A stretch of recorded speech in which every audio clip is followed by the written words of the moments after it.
энэ удаа би та бүхэнд шинжлэх ухааны чиглэл хайлт буюу шинжлэх судлах үйл ажиллагааны талаар танилцуулахаар бэлтлээ. За та бүхэнд бас интернетээс хайлт хийхэд зүгээр болов гэдэг энэ түлхүүр үгнүүдийг нь бас харуулж байна. Scientific inquiry гэж нэрлэж болно. Мөн inquiry based learning гэж болно. За зарим их сурвалж дээр ийм ялгаатай байдлаар бас тохиолддог. Тэгвэл энэ маань ерөөсөө утгын хувьд бол ялгаа байхгүй. Нэг нь одоо American English, нөгөөх нь British English гэдэг ингэж хэлэгдэж байгаа хэрэгээ. Тэгэхээр та бүхэн эдгээр үгнүүдээр бас түлхүүр үг болгоод хайлт хийгээд нэмэлт мэдээллүүдийг олох боломжтой байхаа гэж бодож байна. За ер нь бол шинжлэх судлах үе гэдэг маань шинжлэх ухаанч асуулт дэвшүүлж, зорилготойгоор туршилт зохион байгуулж, туршилтын үр дүндээ тулгуурлаж мэдлэг бүтээх үйл ажиллагаа л гэж үзэх юм аа.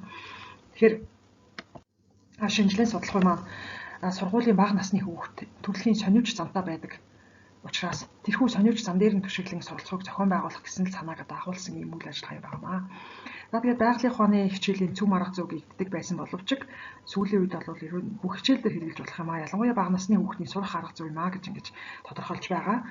Ер нь хүн төрөлхтөн шинжлэх ухааны нээлт хийхдээ яг энэ шинжлэх судлах арга замыг л ашиглаж хийдэг нь бол тодорхой байгаамаа. За түүхэн хөгжлийн хувьд аваад үзэхэд хамгийн эхлээд бол Жон Дүгийн номнууд дээр бол энэ шинжлэх судлах үйл ажиллагааны тухай анхны санаанууд ингэж гарч ирж байсан байгаа юм. За дараа нь бол Пиаже болон Vygotsky-ийн үзэл санаан дээр бол бас энэ туршилтын үйл явцын үр дүнд бүтээлч үйл ажиллагааны үр дүнд мэдлэг бүтээгдэнэ гэсэн санаанууд бол бас дэвшигдэж байсан байгаамаа. За яг шинжлэх судлах гэдэг одоо энэ нэр томьёогоор 1960-аад оны үед Joseph Schwab анх хэрэгжилж байсан байна. Түүний дараа бол 1971 оны үед бол Marshall Heron-ийн номон дээр бол энэ шинжлэх судлах үйл ажиллагааны тухай бол бас тодорхой дурддагдсан алхмуудыг нь тодорхойлсон юм байдгаа. За үүнээс хойш сургалтанд бол нэлээд идэвхтэй нэвтрээд одоо дэлхийд даяараа шинжлэх судлах үйл ажиллагааг бол маш их өргөн хэрэглэж байгаа. Шинжлэх ухаан чиглэл хайлтын нэлээд олон загварууд сургалтанд нэвтэрсэн байдаг. Тэдгээрээс хамгийн түгээмэл хэрэглэгддэг загваруудыг та бүхэнд танилцуулъя. Жишээлбэл 5E загвар гэж байна. И үсгээр эхэлсэн 5 үйл үгийг алхмаа болгосон ийм загвар байдаг. За энэ 5 алхам нь болохоор engage буюу оролцох, explore буюу судлах, турших, гурав дахь нь explain буюу тайлбарлах, дөрөв дахь нь elaborate буюу тооцоолох, тав дахь нь evaluate буюу үнэлэх гэсэн энэ одоо үйл өгнүүдийг тэгэхээр үйлүүдийг дараалаж ингэж хийснээрээ шинжлэх судлах үйл ажиллагааг хийж байна гэж ингэж үздэг. За 6E загвар гэхлээр өмнөх 5E үсгээр эхэлсэн үгэн дээрээ extend буюу өргөдгөх, эсвэл express буюу илэрхийлэх гэсэн энэ үлийг нэмж хийснээрээ 6E загвар 7E загвар гэдээ нэрлээд явдаг. Мөн Kate Murdoch-ийн загвар гэж түгээмэл хэрэглэгддэг загвар байдаг. За энэ загвар болохоор tuning in буюу одоо тэр хийж байгаа үйл ажиллагаатай полигоноо тааруулах одоо хөл нийлүүлэх гэсэн энэ санаа хийгдэн. Эхний алхам дээр дараагийнх нь finding out буюу олж мэдэх. За гурав дахь алхам нь бол sorting out буюу ялгах. Дөрөв дахь алхам нь going further буюу цаашаа явах, цааш нь хийх. За тав дахь нь making conclusion буюу дүгнэлт гаргах.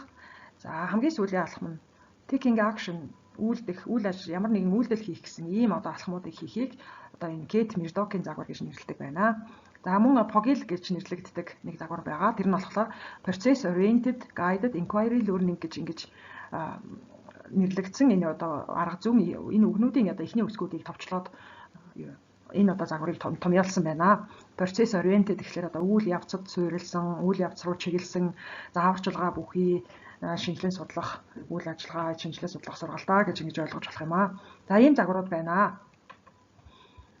За эдгээр загвараас бид багангийн математик, байгалийн ухаан, STEM-ийн хичээл тохиромжтой загвар гээд одоо энэ 5 алхамтай загварыг та бүхэнд санал болгож байгаа юм. За нэгдүгээрт нь шинжлэх ухаанч асуудал дэвшүүлэх, хоёрдугаарт нь таамаглах, гуравт нь турших, дөрөвт нь үр дүнг боловсруулах, тавд нь дүгнэх гэсэн энэ 5 алхмыг сонгож аваад энэ 5 алхмыг ингэж дараалалаар нь хийхэд бол шинжлэх судлах үйл ажиллагаа буюу шинжлэх ухаан чиглэл хайлт хийгдэх юм аа гэж ингэж үзэж байгаа. За одоо эдгээр алхмуудыг тус бүрт нь бас арай дэлгэрэнгүй ингэж тайлбарлая гэж бодож байна.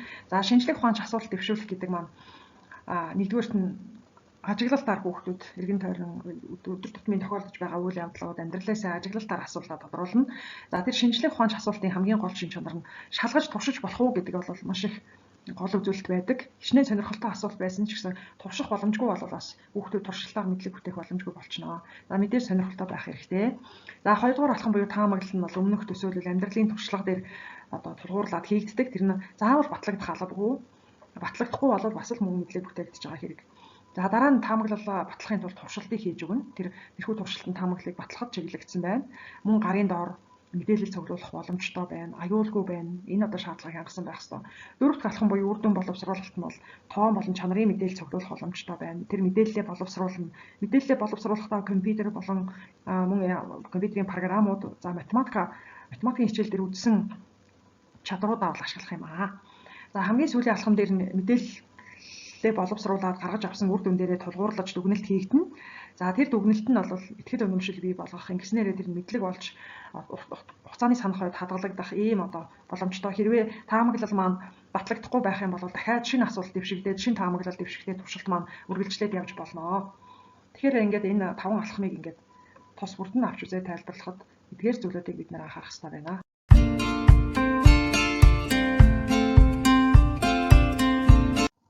За шинжлэх ухаан чиглэл хайлтыг тодорхой жишээнүүд дээр тайлбарлавал та бүхэнд илүү ойлгомжтой байх болов уу гэж бодож байна. За эхлээд энгийн жишээнээс эхлэе. Хүүхдүүд цонхон дээр байгаа цэцэгний навчин шаргалсан байгааг анзаараад энэ цэцэгний навч яагаад шаргалсан бэ гэдэг асуулт төвшүүлээд за тэгээд мэдээлэл цуглуулад ном уншаад интернетээс мэдээлэл хайдаг ч юм уу. За ус нь ихсэн байж магадгүй гэд ингээд одоо таамаглал төвшүүлээ. За тэгээд усыг хатаагаад тэгээд тохируулж услаад нөгөө шаргалсан навч маань одоо өнгө нь одоо өөрчлөгдөж гинөө дахин нэмж шарлаж гинөө гэдгийг ажиглаад ингээд одоо өмнөх услалттайгаа харьцуулаад ингээд үзнэ.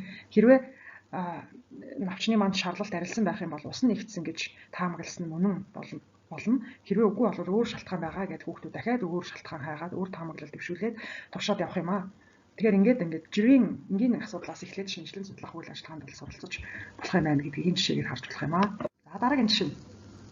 Ямар төрлийн цаасаар онгоц хийвэл сайн хөөрөх вэ гэдэг асуулт дэвшүүлье гэж бодъё. За тэгээд хүүхдүүд мэдээлэл цуглуулад за тэгээд таамаглал нь аль болох нэмгэн цаасаар хийх юм бол илүү сайн хөөрөх юм байна гэсэн ийм одоо таамаглал дэвшүүлсэн гэж бодъё. Тэгвэл туршилт нь бид нар хэд хэдэн төрлийн цаасаар онгоц хийгээд хөөргөө туршаад үзнэ. За тэгээд хөөрсөн өндрийг нь хэмжээд бичнэ. Тэгээд эдгээрийг харьцуулаад за тэгээд аль цаасаар хийсэн онгоц илүү хөөрч байгааг нь тогтоох ийм дүгнэлт гаргаж болох юм аа. За тэгэхээр магадгүй одоо аль болох нэмгэн цаасаар хийсэн онгоц нь таамаглал дээр тэгж дэвшигдсэн бол батлагдахгүй ч байж болно. Тэгвэл нэмгэн цаасаар хийсэн нь бол сайн нисэж чадахгүй байна гэдэг одоо энэ одоо мэдлэг бүтээгдэж байна гэсэн. За дараагийн жишээ харъя. За бутархан хуваарийг ихсэхэд утга нь ихсгүй гэсэн асуулт асуусан гэж бодъё. За тэгээ хүүхдүүд за энд ихсэж байгаа юм чинь одоо хуваар нь ихсэж байгаа юм чинь ихснэ гэж хариулчих болох юм таамаглал дээрээ. За тэгвэл лего ашиглаад хүүхдүүдийн тоглоом дотор нь лего блокнууд маш их байж байгаа. Тэр легог нь ашиглаад нэг бүхэл мөн 2-1, 4-1, 6-1, 8-1 гэх мэтчлэн бутархааг легогоор илэрхийлээд за тэгээд дөрөвдүгээр үе шатн дээр явал тэдгээр илэрхийлсэн хэмжээнүүдэд харьцуулаад тэгээд өгнөлтөн дээр нь ихсэхгүй. Хүртүр нь хിവэр үед хуваар нь ихсэх тутам утга нь багасдаг юм байна гэсэн юм дүгнэлтийг гаргаж авснараа энэ бол нэг шинэ мэдлэг бүтээгдэж байгаа хэрэгээ. За дараагийн жишээ. Дүрсийн талбай ихсэхэд периметр нь ихсгүү гэсэн энэ одоо асуултыг төвшүүлсэн гэж бодъё. За талбай нь ихсэж байгаа юм чинь периметр нь ихсэж таарна гэдэг хүүхдэд таамаглал төвшүүлчихье.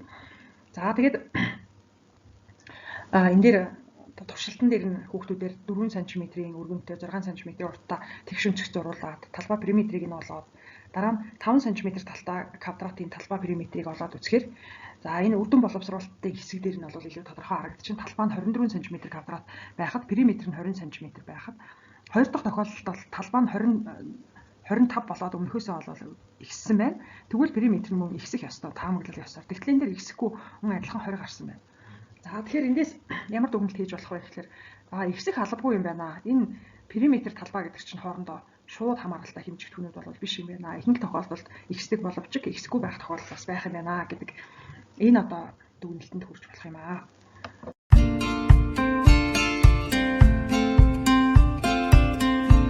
За дараагийн жишээ.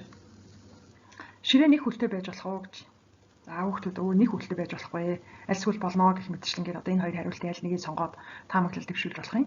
За тэгээд хүүхдүүд туршилт хийгээд нэг хүл тэгээд тавцсан бэлдээд за тэгээд нэг хөлийг тавцангийн энэ биндэнд тогтоож үзээд болох нүг уу тогтох нүг уу гэдгийг нь хараад за тэгээд Хэрвээ ширээ тавцангийнхаа одоо нэг хөл дээрээ тавцангаа тогтоож чадах юм бол тэр ширээн дээрээ юм тавьж үзээд ингээд туршилт хийж болох юм. За тэгээд үр дүнгийн боловсруулалтын дээр нь багуудын хийсэн ширээний тогтоц байрлалыг тооцоо. Яг хөлийг нь хаана тогтоовол илүү тогтвортой байгаагийн тооцоолох ч гэдэг юм уу. Иймэрхүү үйл ажиллагаануудыг хийж болох юм. За тэгээд үгнэлтэн дээр нь болох юм байна. Гэхдээ тавцангийн хөндийн төвд тулсан доороо тулах талбай бүхий нэг хөл байж болох юм аа. Жишээлбэл дугуй тавцан байх юм бол яг тойргийн төв дээр нь гээд ийм одоо дүгнэлтүүдийг за тэгшин зэгт хэлбэртэй тавцан байх юм бол тэр хөл бол яг одоо хөндийнхэн төв дээр нь байж болох юм аа гэсэн энэ одоо дүгнэлтэнд хүрч болох юм аа. Тэгээд ингэснээрээ бас за тэг хөндийн төв гэж юу байх юм? Ямар дүрсийн хөндийн төв хаана байх юм бэ гэдэг дараагийн асуултуудаас ургаж гарч болох юм аа. Дараагийн жишээ.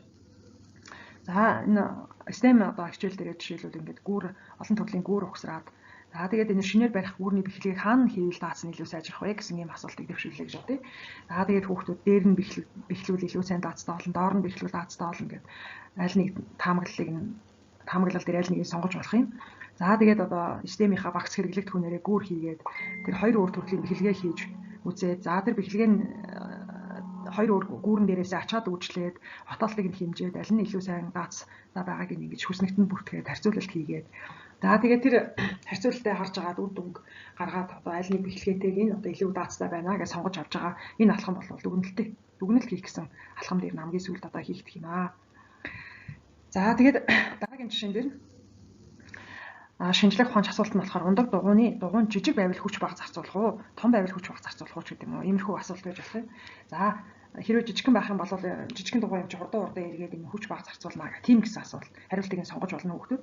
За үгүй энэ бол том байх тусмаа илүү сайн гэдэг хүүхдүүд үгүй гэсэн хариултыг нь сонгож болно таамаглах алхам дээрээ. За тэгээд туршилтан дээр хүүхдүүд том дугуйтаа, жижиг дугуйтаа, ундаг дугуйнуудаа өөрсдийнхөө дугуйнуудыг унж үзээд за тэгээд үр дүн дээрээ одоо харьцуулаад ижил зайг том эсвэл жижиг дугуйтаа дугуйнуудаа унаад тэр ижил зайг туулж үзээд ямар хүч зарцуулагдаж байна гэдгийг ажиглаад ч юм аль эсвэл хүч хэмжих багаж суйрлуулж байгаад хэмжиж болох юм аа. За тэгээд хэмжилтийнхаа үр дүнг харж таамаглалаа батлагдсан хэсгэд одоо дүгнэлт гаргах юм аа. За ийм одоо үйл ажиллагаануудыг хийж болох юм. За тэрний дараа эндээс үүдээд бол яагаад том болохоор ийм байгаа юм. Жижиг болохоор яагаад ийм байгаа юм гэдгийг одоо илүү сайн нарийн тайлбарлах юм оролдлогууд руу шилжиж болох юм аа ачмаар. За дараагийн жишээ нь бол за ингээд сүүх өсрүүлэгч угсарсан байна. За энэ сүүх өсрүүлэгчний одоо араа нь ямар байвал илүү хурдан ирэх вэ гэсэн асуултыг дэвшүүлж. За тэгээд таамаглал нь бүх арааг нь жижигхэн болгох юм бол хурдан иргэн аль эсвэл ижилхэн болгох юм бол хурдан иргэн ч гэдэг юм ингээд хүүхдүүд янз бүрийн таамаглал дэвшүүлж болох юм. За тэгээд туршилтан дээр нь араануудыг нь солиод эргүүлж үзээд эргэлтийг нь хэмжээд цагаа харж агаад эргүүлж үзээд яг тэр нэг ч хугацаанд ижилхэн хугацаанд хэр зэрэг хэдэн удаа эргэж ийн вэ гэдэг эргэлтийг нь тоолоод ингээд анх байсан араатайгаа ямар байсан, араагийн сольсны дараа хурдан болж гэнэ, удаан болж гэнэ, олон эргэж гэнэ, цөөн эргэж гэнэ гэдэг дээр нь тооцоолол хийгээд за тэгээд энэ дээрээ тулгуурлаад дүгнэлт гаргаж болох юм аа. Тэгэхээр энэ үйл ажиллагаануудыг хийх явцад нөгөө танхимд судалсан, ном дээрээс уншсан онлын мэдлэгүүд нь хэрэглэгдээд одоо жишээлбэл одоо математик дээр нэг жижиг араа нэг ирэх том араа хэд ирэх үү, том араа хэд ирэхэд жижиг араа хэд ирэх үү гэдэг юм уу. Иймэрхүү одоо бодлогонуудыг бодох ийм одоо нөхцөл байдал үүсч өгч байгаа маа. Өгөөрэй бол бас шинжлэх судлах үйл ажиллагаа маань илүү сонирхолтой амьдралд өдөр тутмын амьдралд тохиолддог асуудлуудыг шийдэх ийм одоо шин чанартай байж өгснөөр хүүхдүүдийн анхаарал сонирхлыг татах болцоотой юм аа. За та бүхэн ингэж хичээл дээр хэрэглээд үзээрэй. Мөн одоо энэ видеоны доор бас өөрсдийнхөө шинжилэн судлах үйл ажиллагааны санаануудыг шинжлэх ухаанч асуултын санаануудыг бас туршлагаасаа хуваалцаарай та бүхэн.